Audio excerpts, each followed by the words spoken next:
Unpacking Mormonism is a subsidiary of Daisy Girl Communications, LLC. All content herein is intended for educational purposes only and does not replace the advice or counsel of your personal care provider. Hello, and welcome back to Unpacking Mormonism and Other Religious Trauma. I'm your co-host, Mason Westbrook, here with my sexy, hot wife. Woohoo! What's your name again? It's Amy Farrah Fowler. That's funny. Oh, welcome back. So we're continuing our mini-series of why Sarah left the church. She'll introduce the topic here in just a minute, but I wanted to start by saying near the end of our last episode, I got a little frustrated. We were talking about just a little bit. We were talking about some hard topics. Racism is certainly a hard topic, and I was not frustrated at Sarah. I was not frustrated at the topic. I was frustrated that I had kind of demonstrated the very thing that we were talking about trying to avoid and overcome in showing that my implicit bias. And I just want to say that I'm glad I got called out. It's hard. I think that's part of why I was frustrated. It's always hard to get called out. In this case, I got called out when in front of the nobody world. Was listening at the moment, but of course it's going to go out to the world to be listened to, and it's hard to see our vulnerabilities called out in that way. I agree completely with what Sarah did, and the reason is we need to be called out. We need to be, and of course it needs to be done in a loving way, and that made a huge difference. Did you feel my love? Can yes. you feel?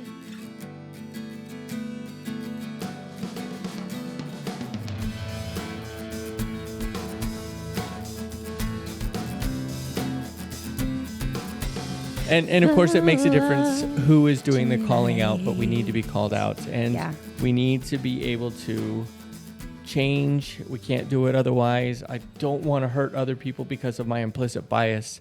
And there's a quote here that I have on my desk that I've had here for actually several weeks that I've just been waiting for the right time to come out. It's by Adam Grant. I don't even know who that is.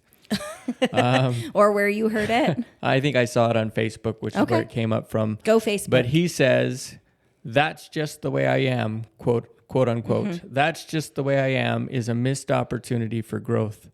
Personality is not your destiny. It's your tendency. No one is limited to a single way of thinking, feeling, or acting. Who you become is not about the traits you have. It's about what you decide to do with them. I like that. I knew we you, need to. Yeah, I knew we need to would, find out who that is. I love that. We'll see if I can find the source. Yeah. But I love the beginning part right there. That's just the way I am.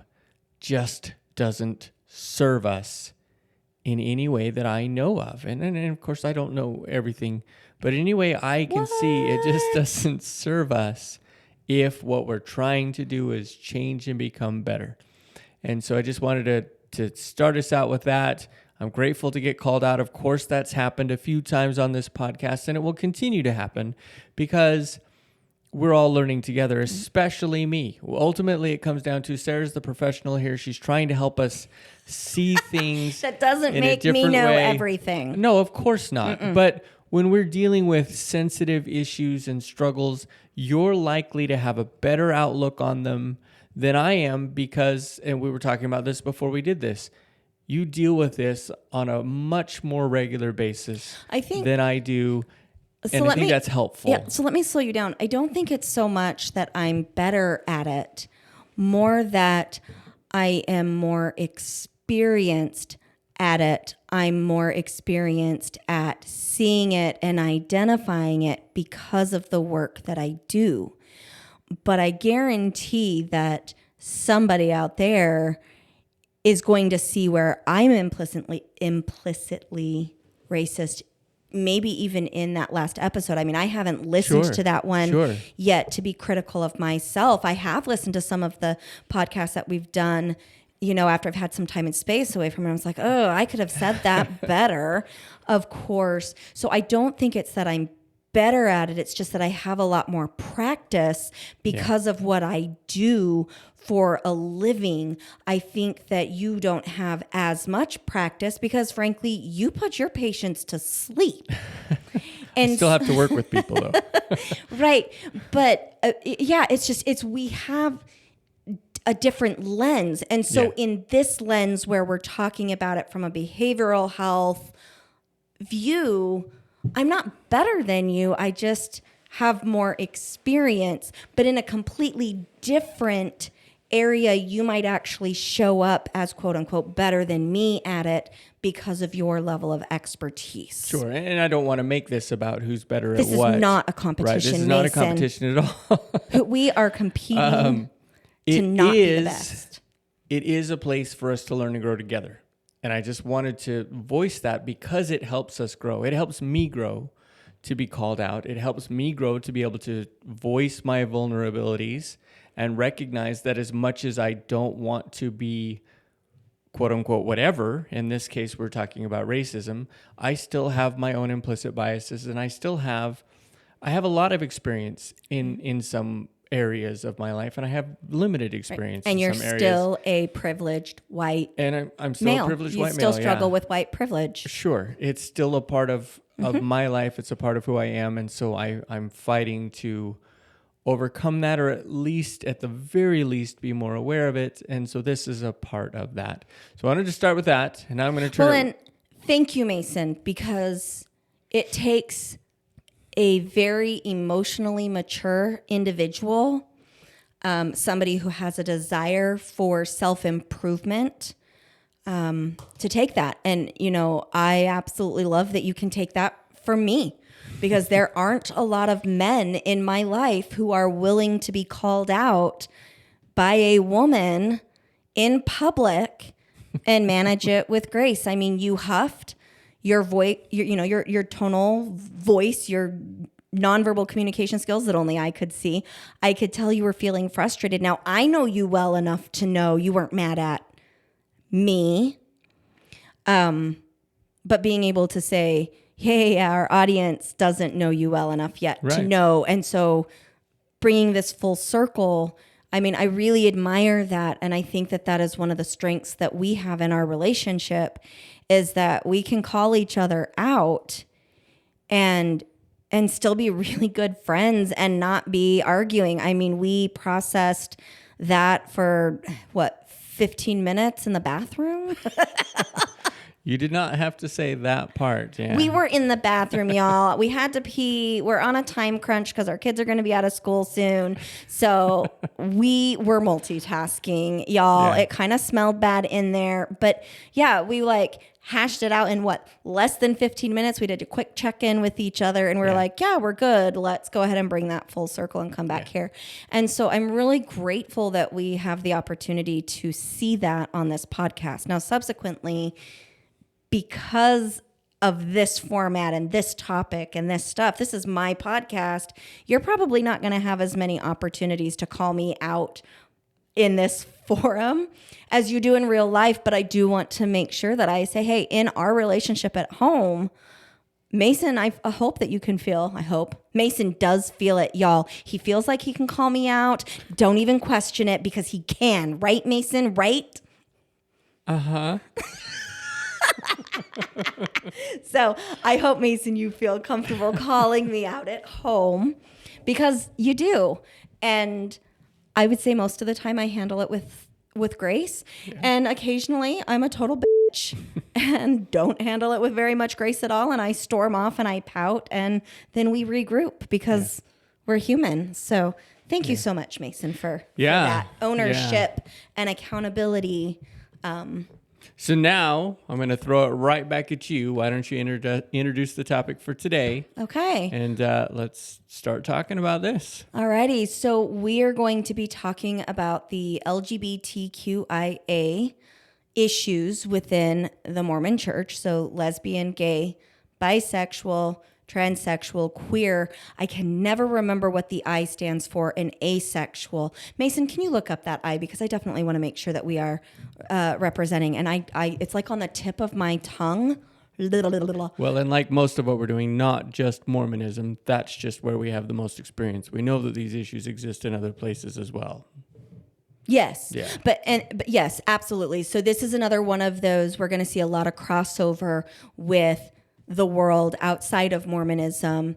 Not as much, though, as last time. I think we're going to be focusing a lot more today on... Intersex. Thank you. Intersexual. I always want to say... Anyway, it doesn't matter. I always want to say interim. And I'm like, that is not the word. Anyway, Well, we got it sexual, now. Asexual. And for the rest of the podcast, I will probably just shorten that to LGBTQ. But I want to make sure that mostly we for the give ease that, of talking about the subject. Yeah. Yes. I also want to throw out a content warning. We are going to be talking about suicide, specifically teenage suicide. And I'm going to be giving some very specific and hard suicide rates that are directly correlated with the Mormon Church. And I looked them up today. So before we get started, I want to put a plug in. If you are feeling suicidal and you need somebody to talk to, I want you to reach out. I am so proud of our nation. I mean, it took us a long time to get this initiative done, but if you call 988 in this country, you will be connected to somebody that you can talk to anonymously about your feelings. I also want to know that what we're talking about is very serious. It is very heart-wrenching. And for me, it's very personal. And not because I've had somebody in my direct family die of suicide, but because I work with these people who struggle.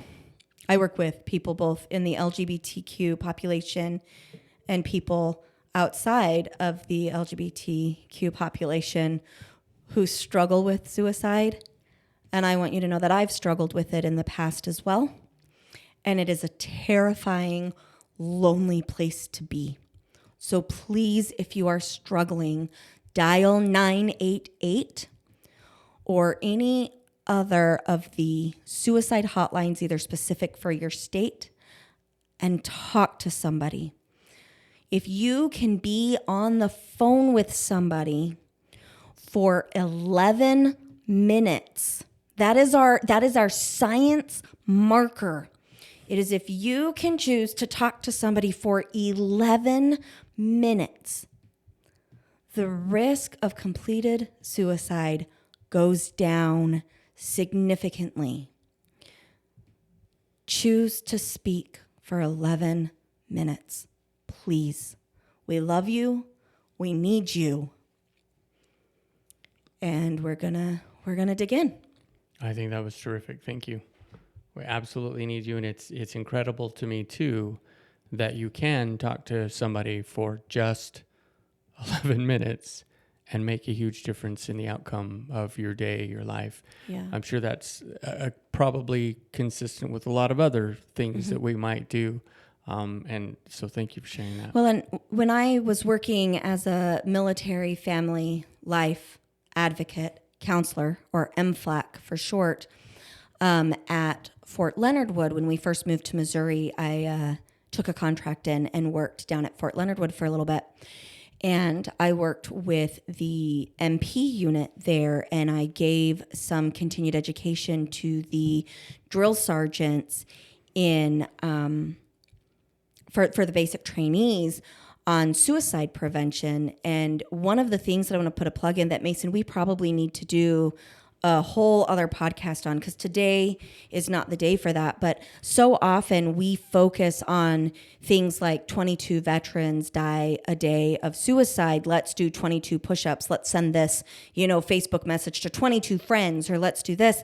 And what we're not talking about is the hundreds of people that called the veteran suicide hotline and lived. Right, and what didn't commit suicide. Right. Yeah. And what we have found is that as we talk about the people who are reaching out and getting that help and talking for that 11 minutes, that I'm telling you, there's that 11-minute marker, and I'm going to need to pull that up. That is not linked on this. I'm going to need to do that. So at a future podcast, we're going to talk about that. We're going to give you the source material for the information that I'm sharing with you today. But I talked to our MPs and our drill sergeants at Fort Leonard Wood about this statistic and this anomaly, that when we talk about the ones that choose to stay, the ones that reach out and have that phone call and talk for 11 minutes, that number 22 a day goes down, because we're giving people hope. If I'm focusing on the number that doesn't give you hope, you feel hopeless and you're more likely to complete. And so, our numbers are reach out, talk to somebody for 11 minutes. That is a supportive, positive influence in your life. It's kind of important too. Yeah, and those numbers go down. Unfortunately, today, in order for me to illustrate the severity of the issues with the Mormon church and our LGBT brothers and sisters, friends, people in this world, I have to give you these nasty statistics because they're ugly. And I'm here to warn you, they are ugly. And my goal in sharing these ugly statistics, like these numbers, I don't think I've heard the numbers on Mormon Stories or Mormonism Live. I don't think I've heard those yet. I want to give those. I want to share with you just how much higher it is in Utah amongst our Mormon LGBT youth and adults. Because it you need to know. Yeah, it demonstrates how big of an issue this is. And how it's not just you either, right? Right. Well, and I would say that, when we did this, we talked about tithing, and I said tithing is the one that makes me the most angry. And the reason that tithing is the one that makes me the most angry is because if we were to take a chunk of that money, those billions of dollars, and we put them into effective suicide prevention and treatment and feeding the poor, so many problems could be solved. So that's the one that makes me the most angry. This is the one that breaks me.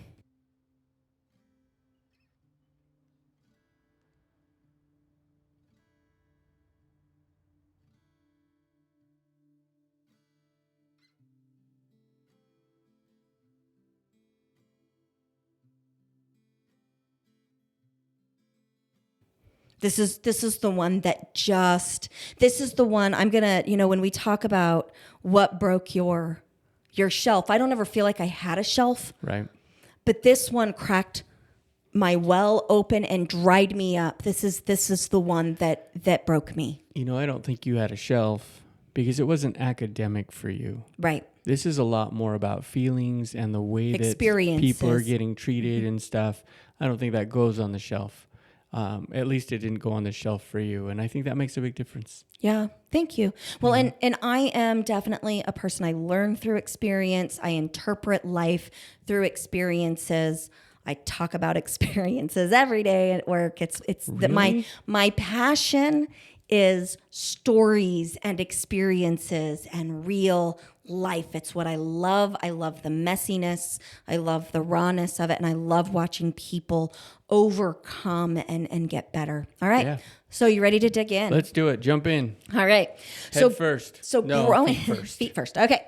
So growing up, my two favorite uncles are gay. One on my mom's side of the family and one on my dad's side of the family. And I did not get to meet my gay uncle on my dad's side of the family until I was 11, 12, 13, I believe. And he was instantly my favorite. And the reason he was instantly my favorite is because he likes dance and I love dance. Mm-hmm. And he was willing to dance with me.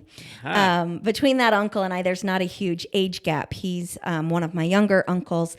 And I looked up to him. I admire him so much and whatnot. But so anyway, yeah, when I was growing up, my exposure to, I'm going to just say gayness, because lesbian really wasn't on my radar at all. It was gay because my family members that I've got a couple of cousins.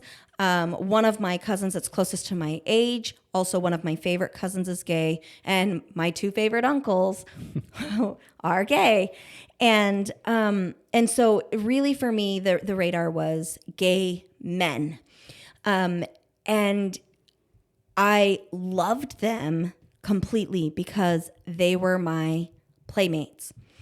They were my friends. I was interacting with these two uncles and with my cousin, and I didn't know anything different. They did not make me uncomfortable in any way. I felt like we had really good relationships. However, what I was getting from my parents was that they were sinning.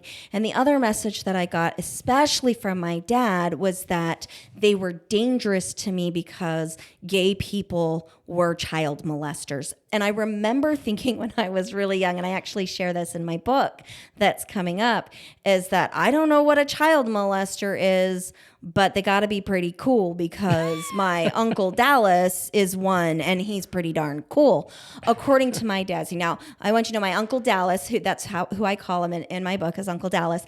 He is not a child molester, not at all. In fact, that is a huge myth. The statistics demonstrate that heterosexual men are more likely to perpetrate against children than gay men. But that was the myth. And then once I learned what a child molester was, as I got a little older, I was like, nuh-uh. That is not my uncle. No, that's just not him. And so for me, there was just this, again, I'm an experiential person. I'm super emotive and sensitive to emotions. And that just, it wasn't an issue. Like it was a non-issue for me. And so, when my dad would say stuff like that, I always questioned it. It was like, whatever. And I was also, by the time I recognized what my dad was saying, I had gotten pretty used to what I call my dad pulling statistics out of his butt to prove his point, because that is where they came from. They did not come from a reputable source. He would literally just make them up on the spot to prove his argument. And he sounded really educated and would debate with them, but they didn't actually come from the science, which is why today when I share these stats, go to the podcast platform. There will be links to where I got my information from. Source material is very important to me. So anyway, also when I hit high school, there were a couple of, again, gay peers, so males, because lesbian, I don't know why lesbian wasn't on my radar other than it wasn't something at that age that I'd been exposed to. And so I had a couple of friends and I was like, oh, you're probably gay. Oh, you're probably gay. And it is, for me, it was like, I don't care. It's not my business. I love them. We can be friends. What I didn't realize was that my quote unquote lack of caring or complacency was harmful to these individuals that I cared about. And I didn't know any better because nobody had modeled for me how to care. For me growing up, one in the Mormon church, two in my specific family, so we just didn't talk about sex. We didn't talk about heterosexual sex. We didn't talk about gay sex. So for me, it was they're sinning, and that's the end of the story. And so I was like, all right, so you're sinning. I guess, you sin differently than me. You're gay, that's your sin. I lie, that's my sin. And one of the things I've always appreciated about you, by the way, just being able to see people as they are and recognizing that your sin doesn't play into who you are and how I feel about you. Well, thank you, Mason. Mm-hmm. That means a lot for me. Thank you. That really means a lot for me. That you see that in me. Twice. It must be true. Oh, well, I'm like fighting tears over here. Like I'm feeling this wave of, wow, that was really meaningful because that is something that I strive to do. But I have to be careful because, again, I can say, well, I don't care if this is how you are. I love you anyway. And that statement is flawed because as soon as I say I don't care, it's bad. I do care. It might not be that that's what you mean, that I don't care. But yeah, you taught me once that when I say I don't care, immediately what is assumed by the receiver is that I don't care about them. It's not that I don't care about this thing, it's that I don't care about them. Right. It's minimizing their experience. When I say, I don't care if you're gay, I love you anyway, what I am saying is, I don't care that this huge part of you is being squashed and you're discriminated against it, and that all of these things are happening to you. It's a way for me to say, I don't want to talk about it. It's very, very hurtful. So in high school, my thought was, it doesn't bother me, therefore we're not going to talk about it. And it kind of came off as there was, don't ask, don't tell, right? There was a lot of, don't ask, don't tell. Don't talk about it. Which is very, keep it to yourself. Yeah. Very harmful. Well, to this population and to anybody. It makes people lonely, right? It's very lonely if you can't talk about something that's important to you. Yes. Because society has decided, nope, we don't talk about that. And I will forever stand on this platform unless science demonstrates otherwise. And that is that loneliness or feeling alone, being alone, is the most damaging, harmful, and dangerous emotion that we experience as humans. It is that core feeling that creates hopelessness and depression and all that other darkness. When we feel alone and we're chronically lonely, it's dangerous. Yeah. And so, when we shut down, when I say that doesn't bother me, I don't care about those things, and you see this on all kinds of issues. This is not just the LGBT community. This is, it doesn't matter to me that you're black. I love you anyway. Right. It doesn't matter to me that you love music, or it doesn't matter to me that you sucked at football. When we do that, we are shutting down understanding and communication and connection and belonging. And so we've got to be really careful right there. with our words. I had the opportunity actually yesterday. I had a cancellation, and I didn't have any other administrative tasks to do, which is amazing, right? That rarely happens. And so I got on Netflix. I think it was Netflix. It might have been Amazon. I don't remember. And I saw the movie My Policeman, and I actually decided to watch it because what were we doing the other night, Mason?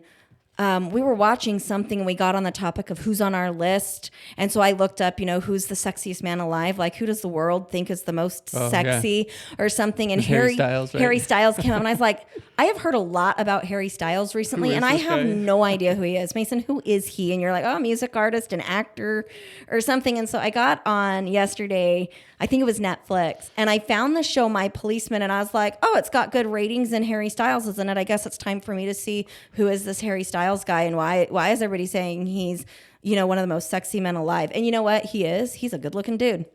For sure. See, you didn't think that the day before, so something's gone wrong. The picture that they had on like Vanity Fair or whatever it was, I don't even remember. I was like, I'm not like, but no. And in My Policeman, I'm like, oh, well, and he was, naked. So sorry, Harry Styles, you are not on my list, but I can see why the media is going crazy.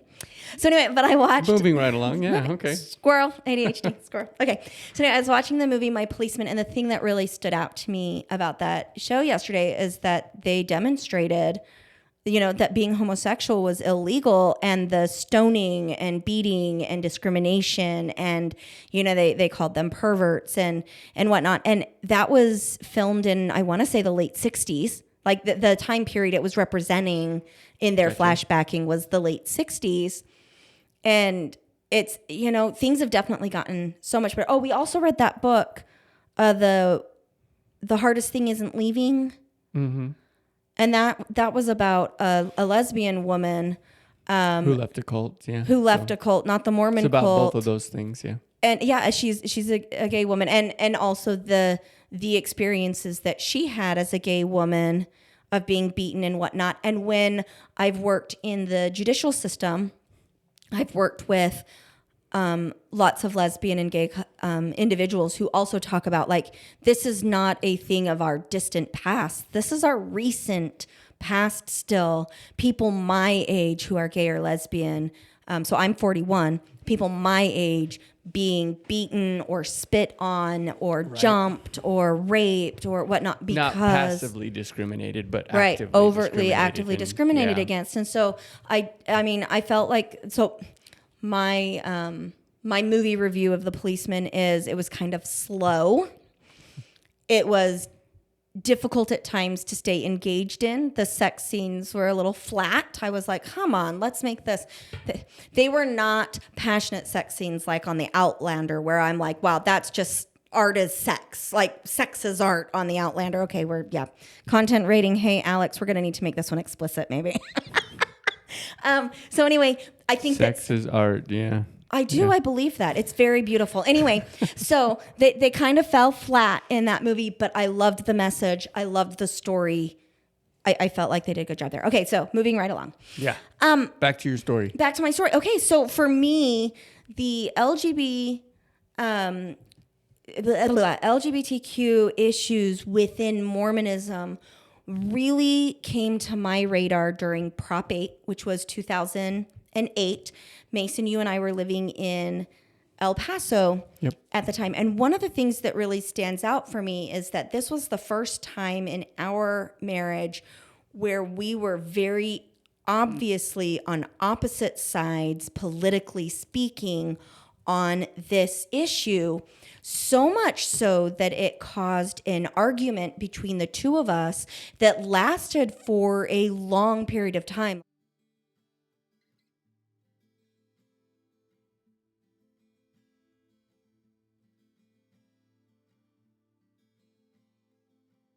We started to have to just avoid the topic because anytime it came up, we would get back into some debating and arguing, which was really odd for us. I think so we got married in 99. Before 2008, our first argument was hormonally fueled. Clomid. Clomid. Our second fight was Clomid. So it was only our, I'm going to say, second argument that I can remember that was not Clomid, hormonal fueled, which those don't count because I would scream at you, then I'd break down into tears, then we knew it was the hormones and we just moved on. Fun times. Yeah, fun times. And then our first argument lasted 10 to 15 minutes. And it was right after I cheated on you. It was when I disclosed to you that I'd had an affair. That argument, like we got through that, like the arguing side of it and into problem solving and back where we were, managing that the best we could in less than a day, which is unheard of and unhealthy. That's not normal, y'all. We needed help. We just avoided it. Okay, this is not a shining beacon of how to do this. Yes, we did it so well. No, we did not. We needed help. But this was the first argument that came up in our marriage that was an ongoing issue that we argued about more than once for a couple of months. And at least one time it got pretty heated for us. So we'd been married 9 years at this point before we were having a heated argument that lasted more than a day. And our argument, my position was I was frustrated that this even had to be on a ballot to begin with. For me, I was like, why is the government even telling us who we can or cannot marry? As far as I was concerned, marriage was a piece of paper giving us permission to have certain rights. Why can't we extend that piece of paper to people who are living in a committed relationship? Like for me, it was the government needs to get out of this issue altogether. And if we're going to offer tax breaks for married couples, why can't the government just say, if you have this piece of paper, we'll offer the tax break to anybody who's in a committed relationship for two people, whether you're gay, lesbian, if you're a polygamous relationship, you only get the tax break for the one two-party commitment, and that's it. Like, just why are we making this so complicated? Why are we fighting about this? A little more fair. Right. Yeah. I was very much a proponent of government get out of our marriage rights. Who gives a crap? Let people be married. And for you, Mason, my memory is the prophet says, the church says, I'm supporting the church. I don't need any other understanding. And I was furious with you that you could not see the people behind the policy. Yeah. Because I have no recollection of this argument, by the way, so I'm just going to say it was so traumatic he blocked it out. Say. Well, and I'm going to, back up from that. That's not an uncommon position for you to take. No. For you, it's that strict obedience. I've been told what to do. I will go, I will do the things the prophet says, and there's no reason for me to question that because that's what you had been taught your whole life. Right. And if you don't understand, then you trust the prophet, right, and you move on. If you tell me to go and do something, I am purposefully going to go and do the opposite to piss you off. You just might, because that's the kind of person you are. Yeah. Right. So for me, it was leave these people alone. Who gives a crap? The government needs to just get out of this. I guess if I'm going to vote, well, and I couldn't vote for Prop 8 because that was California and we were in Texas at the time. But for me, it was government needs to get out of this, grant everybody equal rights. Why are we still even arguing about this? Like, I was disgusted in the United States government. But the other thing that was really bothering me is, at this point, I don't even know how old I am at this point. How old am I in 2008, Mason? You do the math. Late 20s? 27. Okay, so yeah, late 20s. For me... That's some fast math. Whew. Woohoo. Man, I'm good. Yeah, you are. Doctor. Okay, so anyway, for me, the other thing, so I've got 27 years of experience of listening, every election season... my bishop getting up and reading the statement that's basically the exact same thing year after year, that the church does not get into politics, but that they encourage us to vote and encourage us to participate in our civil duty. Be active. Yeah. And then all of a sudden we've got Prop 8, and that for me is, 180 turnaround. And I'm like, what on earth is this about? Like, why are we suddenly getting involved? And one of the things that really bothered me is that my dad's opinion of this was, if we allow the gays to get married, then it's going to threaten the family. And if they are able, if marriage for gays is legalized, then suddenly they're going to be able to get married in our temple. And at this point, again, I'm at that developmental age where the statistics and the information and bullshit that my dad's pulling out of his butt, I'm not putting a lot of stock into. Sorry, disrespecting my dad here, and I'm okay with that. Which is out of character for me, but there's a lot of trauma there. But I'm sitting here, nobody can quantify for me how gay marriage is harmful to the family. For me, marriage in the temple is a religious freedom issue. That doesn't mean it should stop the legal issue where, religion and government are supposed to be separate. Like this, again, for me, it was, why is this even an issue? And frustrated. But again, I'm naive because at this point, I have no idea how badly, the LGBTQIA population has it. Like, I have no idea. I'm, in my 30s in school before I'm made aware of the riots and the beatings and... Right. It wasn't personal for us. Right. It wasn't personal for me. And I was so sheltered from it. For my parents, it was a non-issue. We didn't talk about it. So I had no idea the things that my uncles were going through. And both of those uncles subsequently live in California. Like, I had no idea what they would be going through because I was kept separate from it. It was hush, hush. It's a sin. Don't ask questions. So this was really my first exposure to getting involved. So yeah, my dad's opinion that it would threaten the temple ritual, that then the church would be legally mandated to allow gays to get sealed in the temple. I was like, no, there's still a separation here for religious freedom. But right. I can also say, Mason, that, your parents, I have this really strong memory of them saying gay marriage threatens the family. Look at the proclamation. God says this, for those of you who are listening, marriage is to be between a man and a woman. God chooses our gender and our sexual orientation before we're born. It's divine. And so these are the messages I'm getting.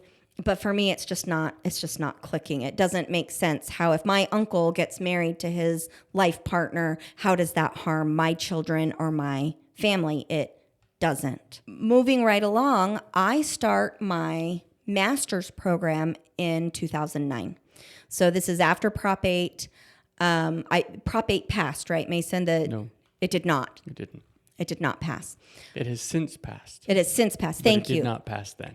Yeah. So, okay. Thank you for that clarification. So anyway, moving right along, in 2009, I am in my master's program, and on a behavioral health field, we're not allowed to discriminate. And Walden University, which is where I got my master's degree, is very LGBT friendly. When I went for my practicums, my direct supervisor was trans female. And I believe had sexual reassignment surgery. And that was really helpful because now I have somebody that I can talk to about it in a professional setting that is safe. And not the specifics of the surgery per se, but what is it like? What are the issues that are being faced? How can we help this population in clinic? And the biggest concern is for our LGBTQ teens. And this is getting pushed. Like, our teens are in danger. And it's because the suicide rate amongst teens is very, very high, and it's continuing to climb. I believe right now, and don't quote me on this one, I don't have source material, so I might be pulling a statistic out of my butt. But I believe the number one cause for death in teenagers is now suicide, where it used to be car accident, and then I believe cancer. Mason's looking it up, so he'll correct me here if I'm wrong in a minute. But that was a huge issue. That is also around that time period, I don't know exactly when, I'm getting introduced to the Trevor Project. It's still unintentional injuries. Unintentional injuries. In 12 to 19-year-olds. Okay, and then what's number 2?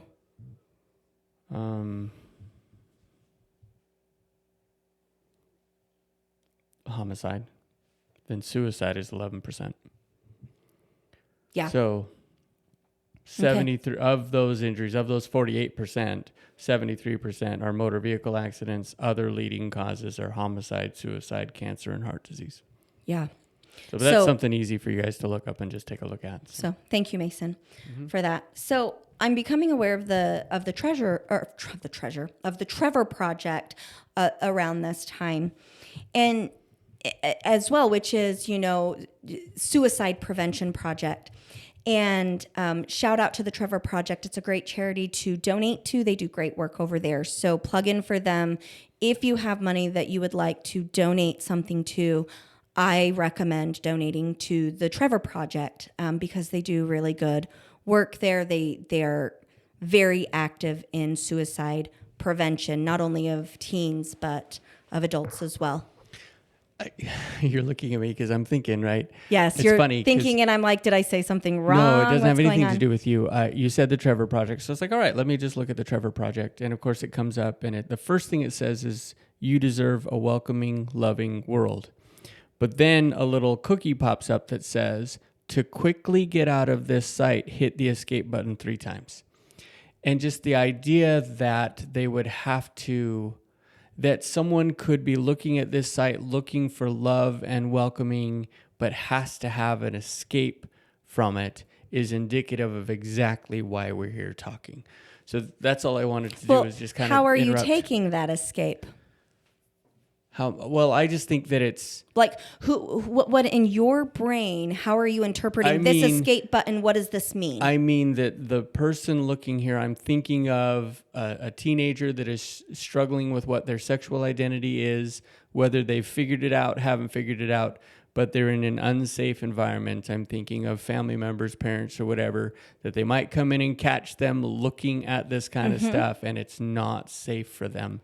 And I think that that's terrible. I understand that it happens. It has to be there.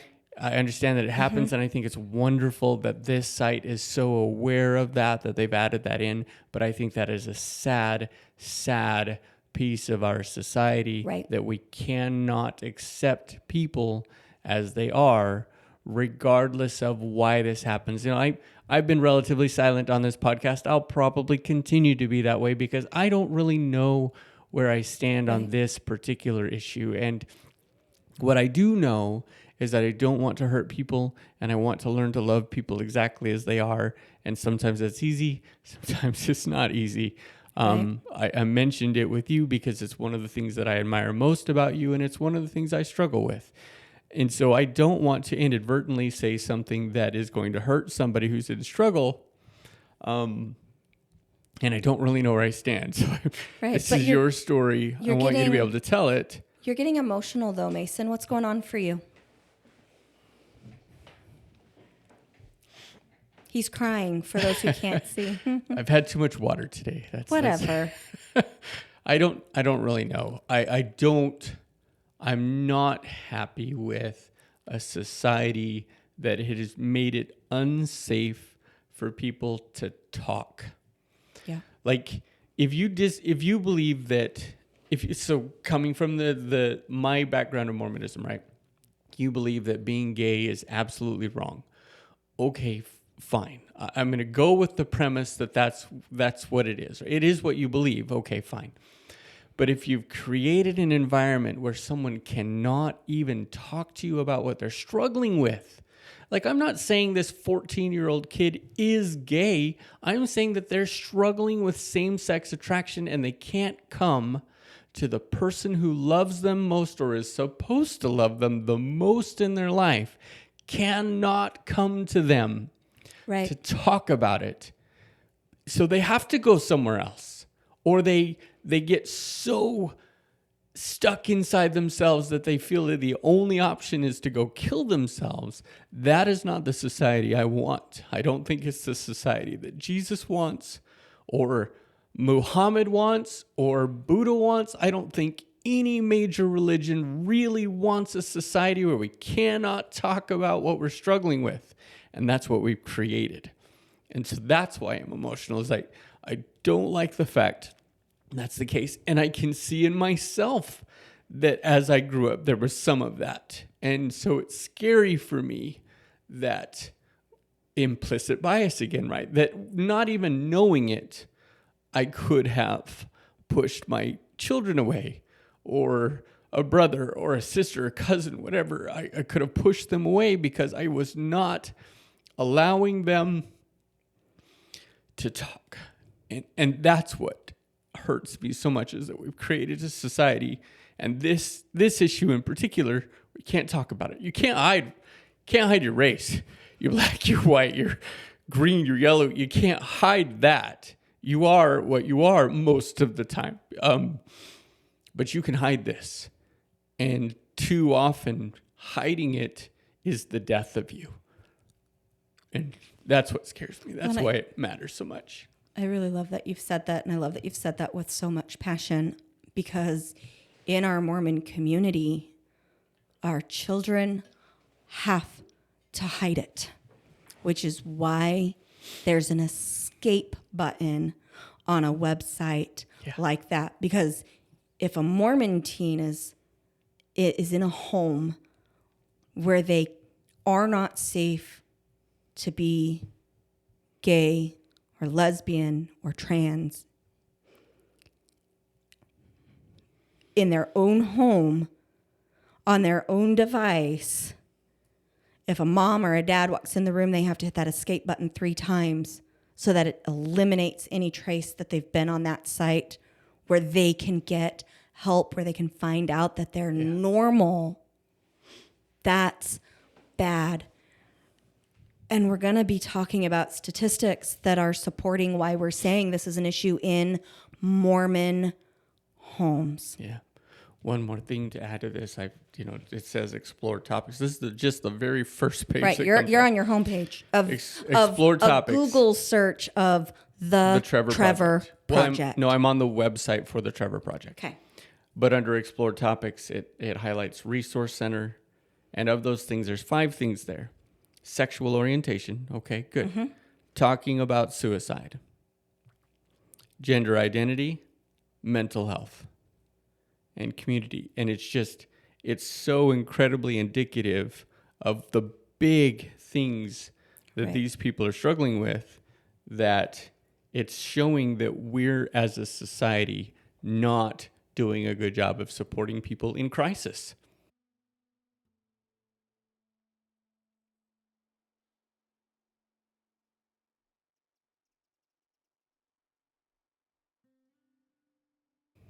Well, we're not supporting people as they are. Right. And you don't even have to be in crisis. The challenge with the LGBT population is they don't have to be in crisis. True. They can be in a loving, committed family relationship, and they are bumping into hate. Yeah. Everywhere they go, like they are not free yet. This population is in this country. If I am openly racist, I'm going to get murdered. Like publicly, people are going to call me out on it. Like if I'm purposefully trying to be racist in this country right now, I've got to do that in the privacy of my own home. That's happening behind closed doors. Yeah. We don't have that protection yet for the LGBTQIA population. And our youth are the most vulnerable. And we in the Mormon church are failing them every single day. And I mean that. We're failing them. So, again, as a reminder, if you are feeling triggered or suicidal, reach out. 11 minutes, 988. Call that number. Get on a website. Get on the Trevor site. Or the Trevor Project. Like, you just need to Google it, Yahoo search it, it will come up. And for those of you who want to do something meaningful, donate money to this project. They do good work. I am not affiliated with them in any way. I don't make a single dime for saying this. If you want to do something for the LGBTQIA population that is meaningful and you don't know what to do, donate money to the Trevor Project.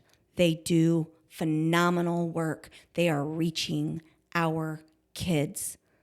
They've created a safe place and a way for these kids to get safe quick if they need it. Let's support organizations and projects like this. They need our help. Alrighty, off my soapbox.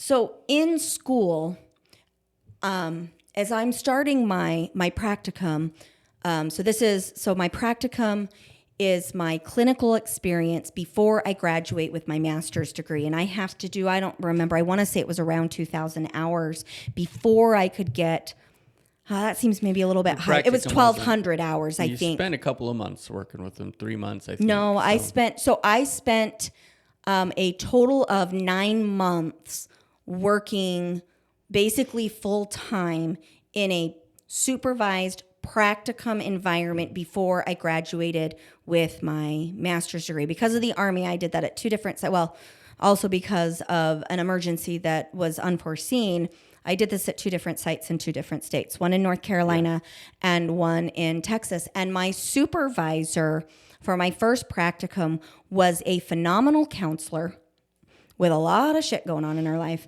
But she was lesbian and she practiced with her lesbian life partner, and they had a child that they had via sperm donation. And so my very first clinical experience is in a very LGBTQIA aware and friendly clinic. And so I got exposed to this population right out the door of school.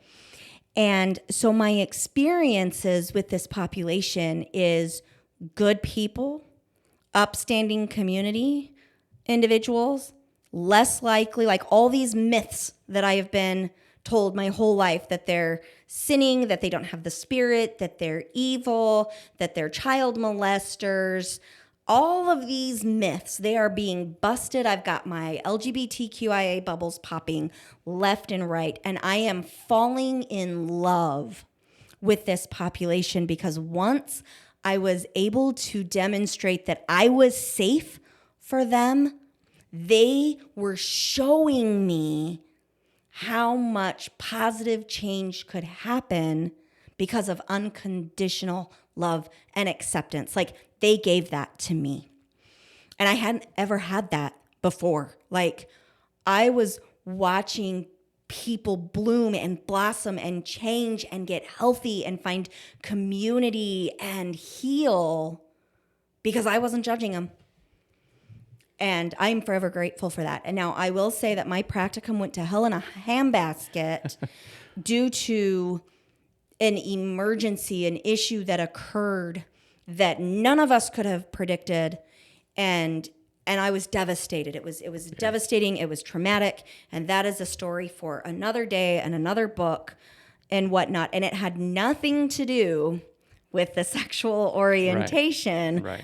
That a completely different thing. So but while I'm in that, so I am in that, Mason, we said 2015, right? So I've graduated. So nope, I'm getting out of order. Okay, so we go from North Carolina, we move to San Antonio, Texas. Mason, you're now in anesthesia school, and I am working the second half of my practicum in Texas now, and I'm working with adjudicated teenage boys and kiddos in the foster system. So once again, I've got a high population with LGBTQIA teenage clients. Yes, Mason. What does adjudicated mean? Adjudicated mean that they've gone through the legal system. Okay. Most of them had already been sentenced to probation and whatnot. Okay. And most of them I was seeing in the foster system. Okay. And I thought so, but I know there's more people out there that wasn't sure, right. So I wanted to ask. So I'm working with the troublemakers, all right? I had teenage clients telling me that they could get me. I do. I love my perpetrators. I love working with perpetrators. I love working with the quote-unquote bad guy. Love it. I loved my time working in the jail system. Yeah. I love that population. I'm glad. They need somebody to. They need a voice. Well, yeah. and they are one of our most vulnerable populations, and we do a really shitty job of taking care of them and helping them heal. Podcast for another day. So, but yeah, I've got my teenagers in San Antonio. I'm working, like I'm doing in-home counseling, and I am going into the hood, y'all. Like when people are like, oh, I live in the hood. No.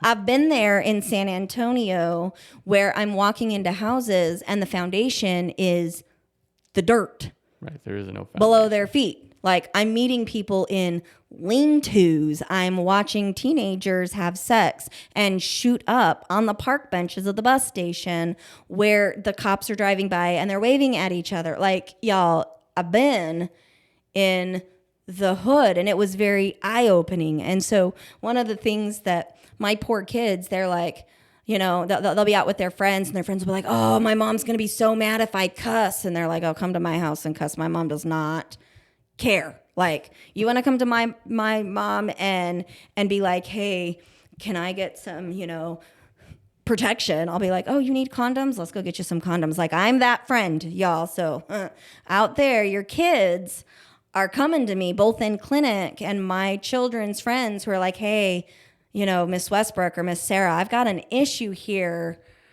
I'm going to be connecting them to resources to keep your kid alive.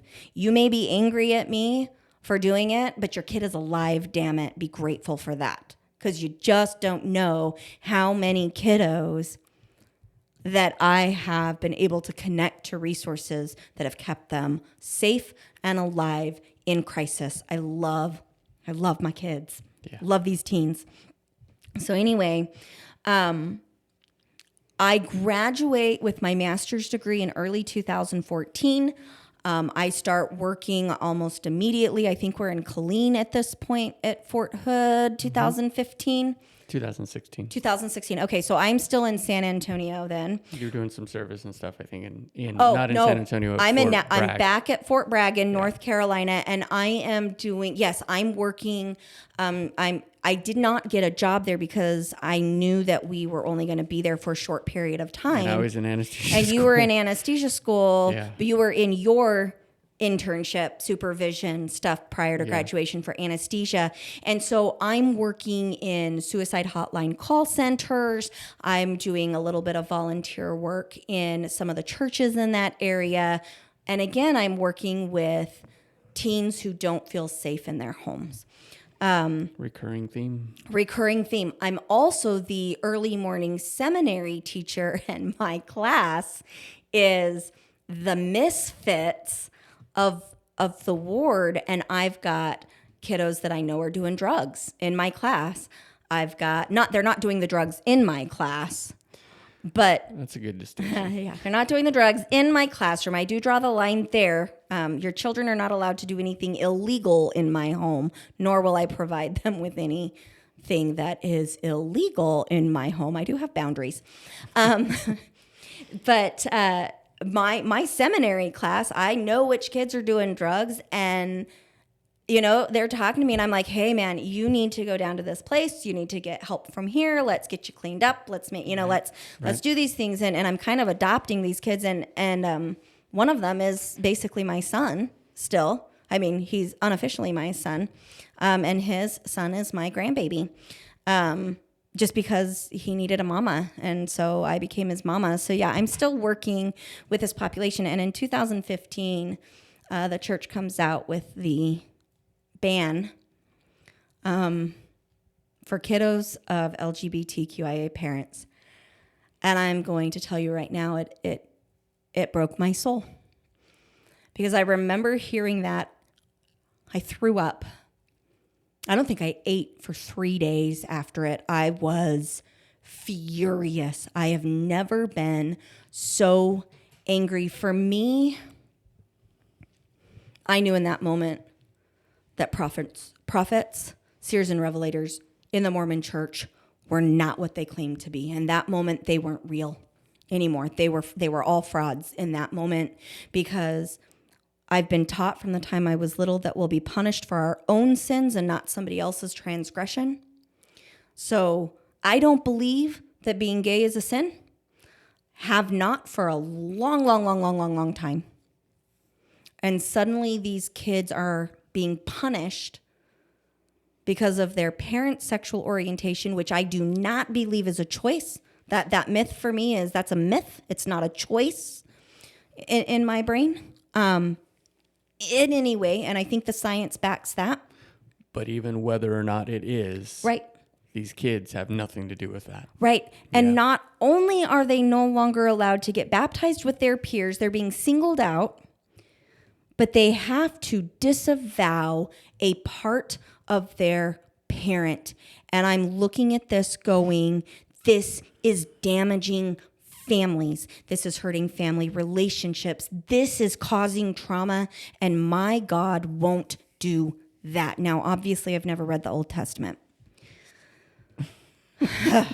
because wowza. But in that day and age, I was disgusted, and everything for me began to crumble, because then we've got these general conference talks where we've got Russell Nelson talking about how it was inspired and how all 15 men were in that room and they were all unanimous, and that it was something hard and they wrestled with it.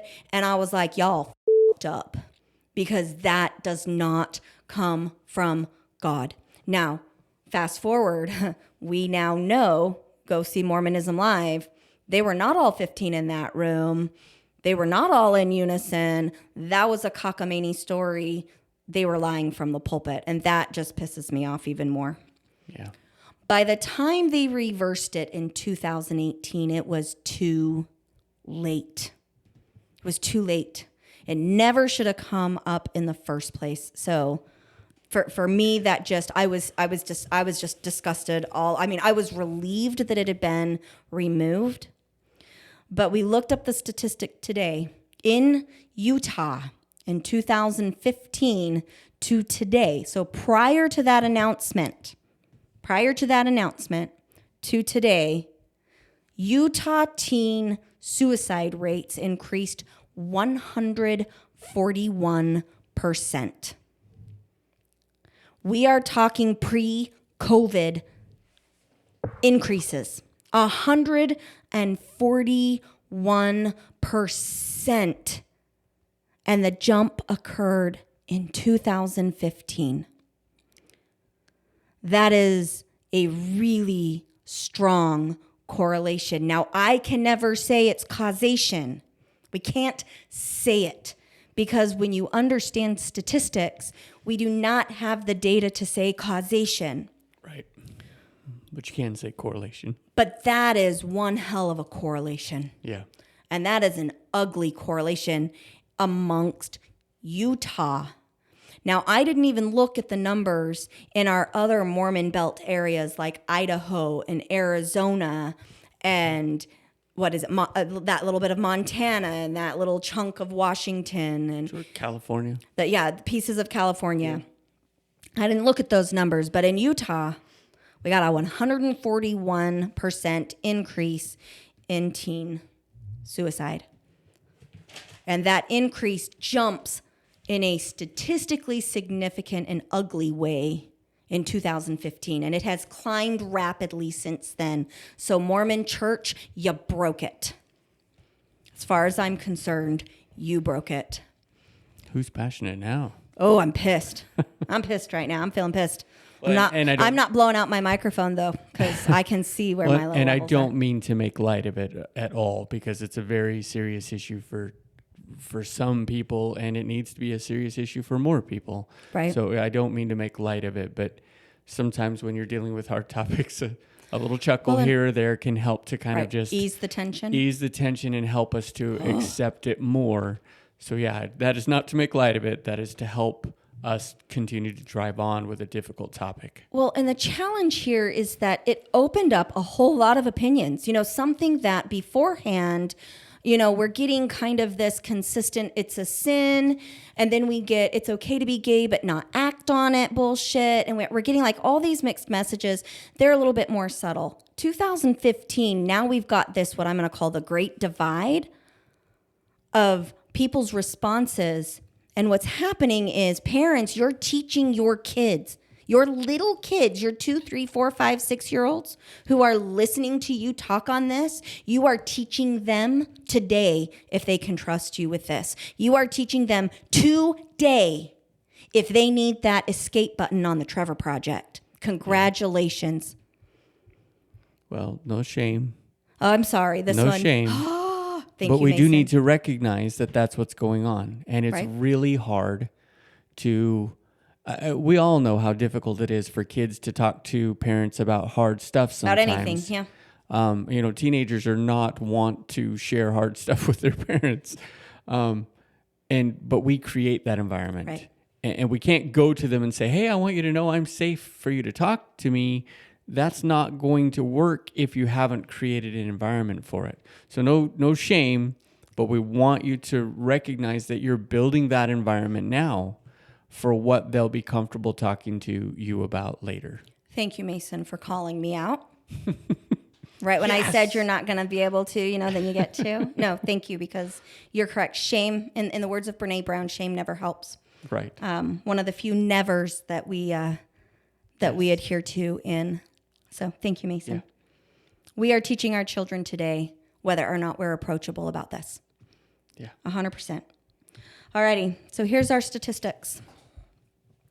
I could not find comparison statistics for teens between Utah and the rest of the nation, so I'm having to, on the direct statistics, go with the adult statistics. But I am going to plug in some of these teen statistics. The national average for LGBT adults in the United States is that 20% of them report thinking about suicide or strongly considering suicide. I believe it was within the last 5 years, with 3% acting on it. In Utah, same population, LGBTQIA adults, 42% seriously considering it within the last year. That one is within the last 12 months. With 14.7% acting on it. So what that means is that in the nation, 3% of LGBTQIA adults have attempted or completed suicide versus Utah, 14.7% attempted or completed. And that is specific to adults who identify as LGBTQIA.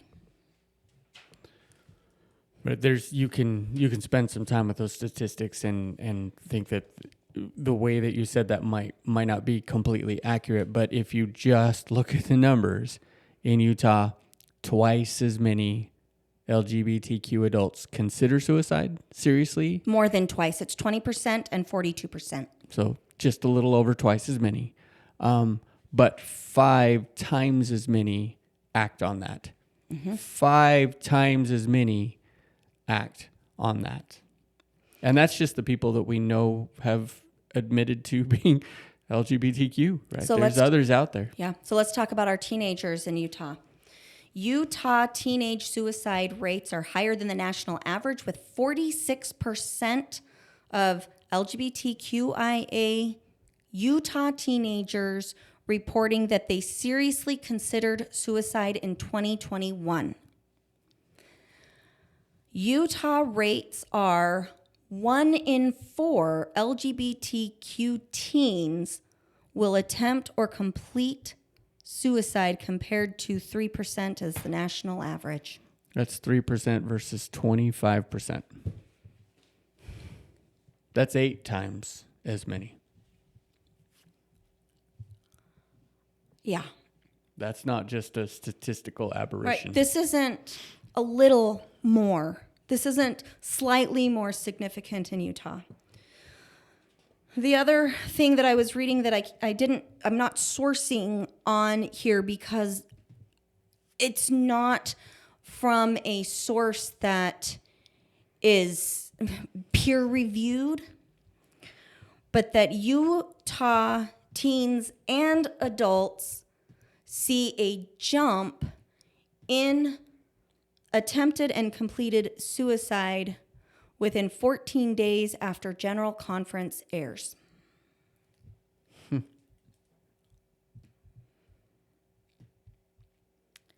If memory is serving me correctly, February and March is the national highest. That's when our hospitals are the fullest. I'm pretty certain it's end of February, beginning of March. I did not check on that. General Conference airs in September, in October and April, which means that we are seeing a significant increase in Mormon attempts and completions within 14 days off season from the rest of the nation. In my own clinic, and this has been consistent, I'm starting to start crying. In my own clinic, when I look at my own statistics, September and March are the highest rates of requests for acute appointments. Meaning, Sarah, I'm in trouble, I need to see you. September and March.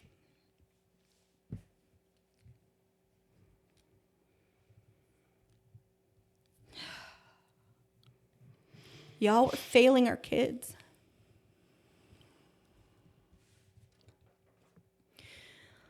So what is the number one preventative? What can we do to prevent suicide amongst our LGBTQIA population? And I'm going to say the answer is the exact same for those who are not of the LGBTQIA population.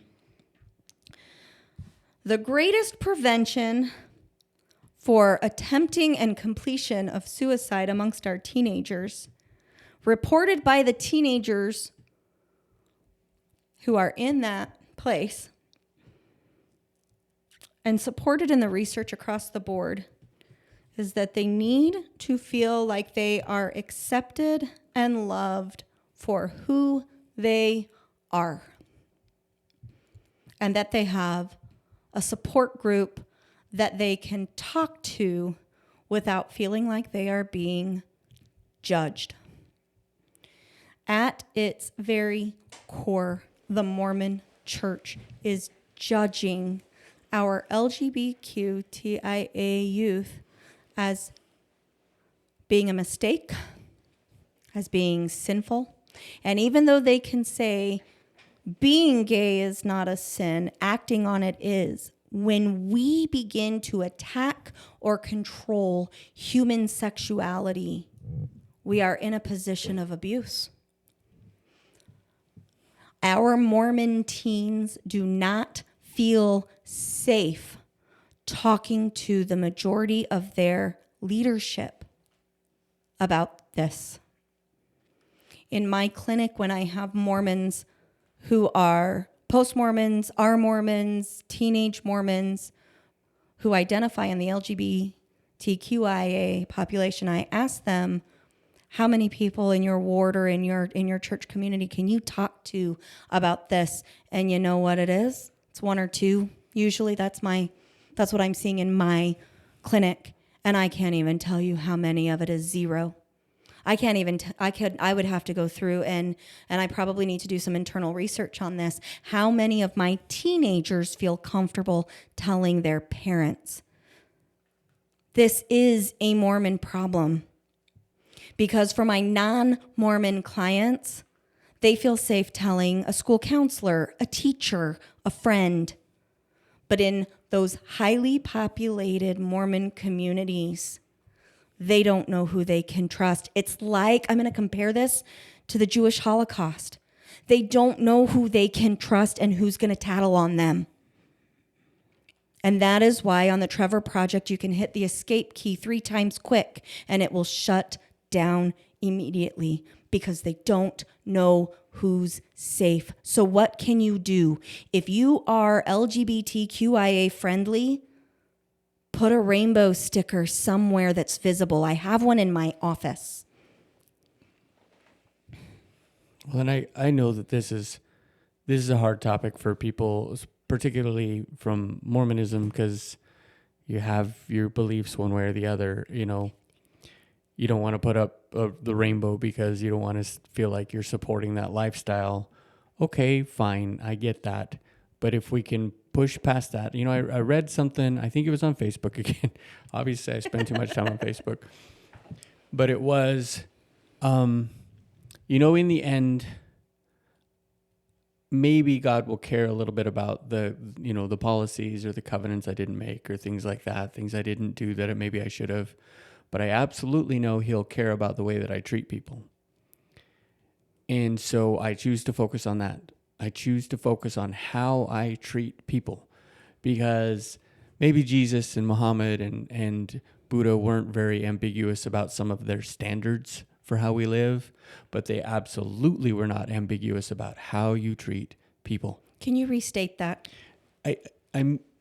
Well, let me just, I won't like add any other, I won't add any other names. So words. Maybe Jesus was a little bit ambiguous or not quite clear about some of his standards for living, but he was not ambiguous about how he felt about treating people. Right. He was clear. He was clear. He was clear that we treat people kindly no matter what.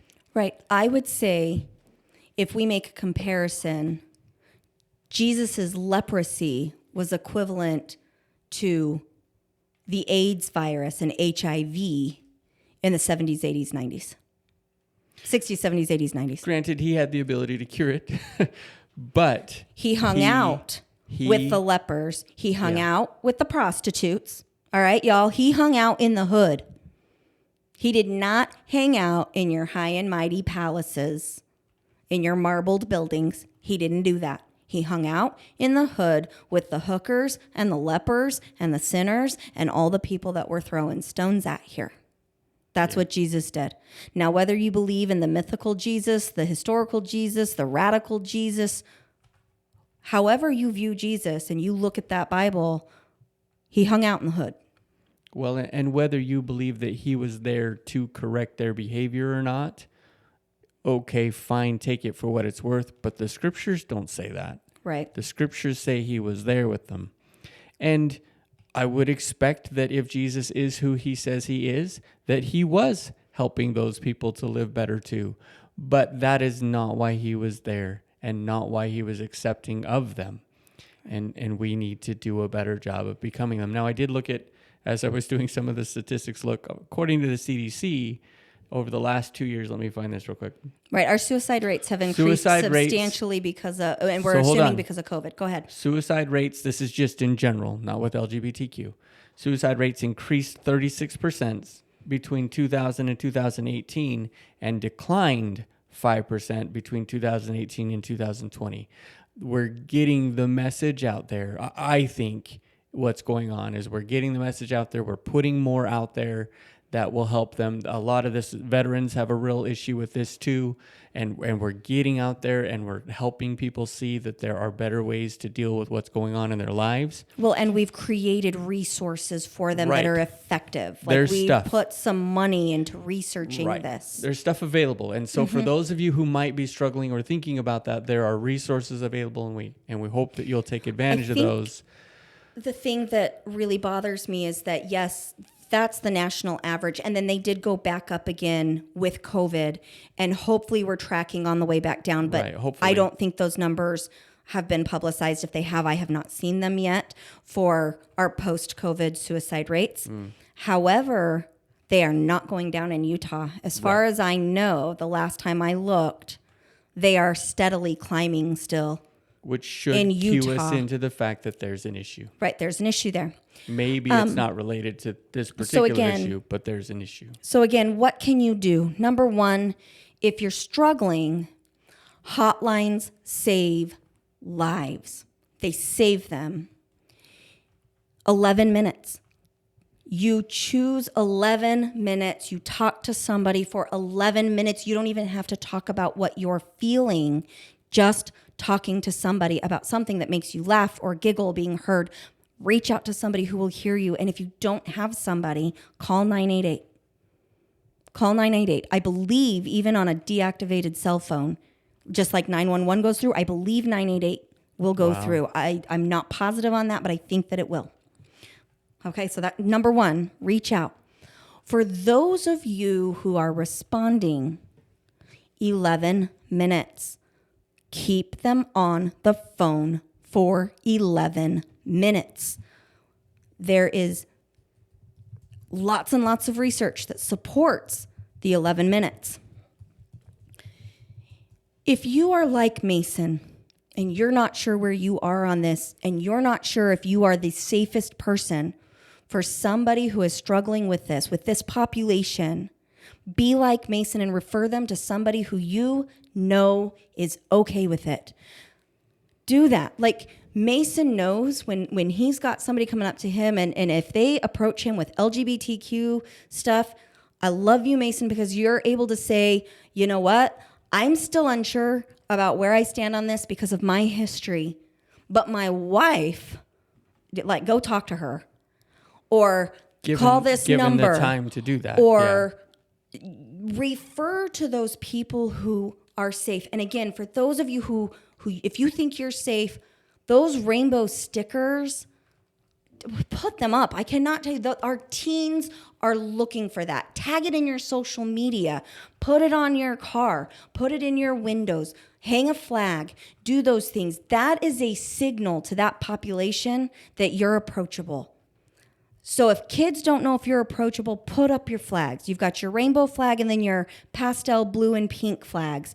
Put those up. So pastel pink and blue is for our trans kiddos whose numbers are even higher than our gay, bi, and lesbian numbers. Our trans numbers are even higher. Okay? And recognize that what these kids need is to be heard without judgment, with unconditional love and acceptance. Do not preach to them. Do not share scriptures with them about how they are not a sin, but their action is. It is not the time to preach. Don't do it. I cannot tell you how many teens tell me that they go in and we love you. We love you no matter what. You're not a sin, but don't act on it because that's the sin. No, this is not the time for that. Please don't do that. We need to reach out with love and acceptance for who they are, where they are right now. And if you don't know, if you have somebody that is imminent, where you don't know if they can walk away from you and be alive in an hour, you dial 911 and you get an ambulance out there to those people.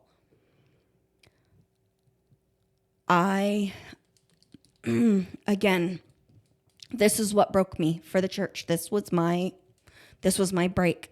In 2015, when that announcement came out, they were no longer prophets for me. It was no longer my church. If you need help, you can email me and I will connect you to resources at www.daisygirlcommunications.com. If that's hard for you to find, Google me. I'm there. And I will help you get connected. Shout out again for the Trevor Project. If you have the financial ability to do so and you are passionate about keeping our LGBTQIA teens alive and heard and keep those resources going and those research projects going, send them some money. They do good work. Thanks, y'all. Hi, everybody. So after Mason and I recorded today's episode in studio, I sent the file to a friend and colleague of mine who works directly and primarily with teenagers from the LGBTQIA population. And she brought to my attention that I might need to clarify some of these statistics. And so I'm jumping back on right now to clarify that and just make sure that I am representing the numbers accurately. She said that she was going to email me the source material. I have not yet received that, so it won't be in the show notes the day that this airs, but I will get that updated as soon as I possibly can. According to this colleague who wishes to remain anonymous at this time, because many of the clients that she is working with, their parents are not necessarily aware of what's going on completely. And so we definitely want to honor the confidentiality of these individuals while they work through their readiness to disclose their sexual orientation or gender identity. That's very important to us in our field, is to make sure that we are a safe place while kiddos and our clients figure out a lot of those hard things before disclosing them. So I will honor her request to keep her name out of this as a way to make sure that her clients are also protected. So according to her, LGB clients or teens in Utah have a 25% rate of attempted and or completed suicide versus the national average of LGB youth, which is 1 in 10 or 10%. Our trans kiddos, that number goes up substantially. And so that would then, it would be logical to assume that our trans kiddos in Utah, their stat for attempted or completed suicide is higher than that 25%, though we do not have a number for that. And then again, by extension, safe to assume that the national average for our trans kiddos is higher than 10%. And I don't have that exact number, and neither did she. This is compared to 3 out of 100 or 3% of our heterosexual teenage counterparts as attempting or completing suicide. If you have any questions about this update or about anything that we discussed in today's episode, please don't hesitate to reach out to me via email at daisygirlcommunications@gmail.com or on our Facebook page, Unpacking Mormonism and Other Religious Trauma. Thanks again so much for listening today. We love you. Our hearts go out to you as you struggle and work to find how you fit into this world and how you can support those affected by suicide within your home, especially those within the marginalized populations within the Mormon community. Thanks so much. Bye-bye. Unpacking Mormonism and Other Religious Trauma is hosted by me, Sarah Westbrook, and my husband, Mason Westbrook. Produced by Daisy Girl Communications and Alex Vidalis. Our music today was Moving Forward by Run to Life. And I Hope You Know by John Worthy Music.